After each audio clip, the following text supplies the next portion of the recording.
আমাদের সবার জীবনেই কোনো না কোনো স্বপ্ন আছে। কেউ জীবনে অনেক টাকা ইনকাম করতে চাই, একটা ভালো লাইফ চাই, পরিবারকে সুখী দেখতে চাই, কেউ ব্যবসায় ভালো করতে চাই, আবার কেউ পরীক্ষায় টপার হতে চাই। এরকম কোনো না কোনো স্বপ্ন আমাদের সবারই আছে, তাই না? কিন্তু দুঃখজনক ব্যাপার হলেও সত্য যে 90% মানুষই এগুলো অর্জন করতে পারে না। কিন্তু কেন? এর সবচেয়ে বড় কারণ হচ্ছে হ্যাবিটস, আপনার অভ্যাস। আপনি প্রতিদিন যে ছোট ছোট জিনিসগুলো করেন তা তৈরি করে আপনার অভ্যাস, আর আপনার অভ্যাসগুলোই ডিসাইড করবে আপনার ফিউচার।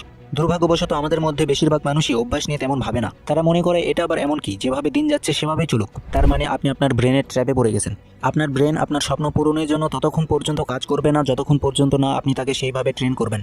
কারণ আপনার ব্রেন চাই কম পরিশ্রমে বেশি থেকে বেশি ডোপামিন রিলিজ করতে। আর আপনার এই ব্রেনের চাহিদা পূরণ করার জন্যই তো তৈরি করা হয়েছে এই অন্ধকার জগৎ, টিকটক, রিলস, শর্টসের দুনিয়া, যেখানে আপনি একবার ঢুকে গেলে আপনার সময় কোন দিক দিয়ে চলে যাবে আপনি নিজেই জানতে পারবেন না। সরি, আমি টপিক থেকে বের হয়ে যাচ্ছি। হ্যাঁ, যেটা বলছিলাম, আর এভাবে জীবন কাটিয়ে আপনি যদি সফলতার আশা করেন তাহলে সেটা সত্যিই হাস্যকর। প্রথমে আপনি এই ট্র্যাপ থেকে বেরিয়ে আসেন।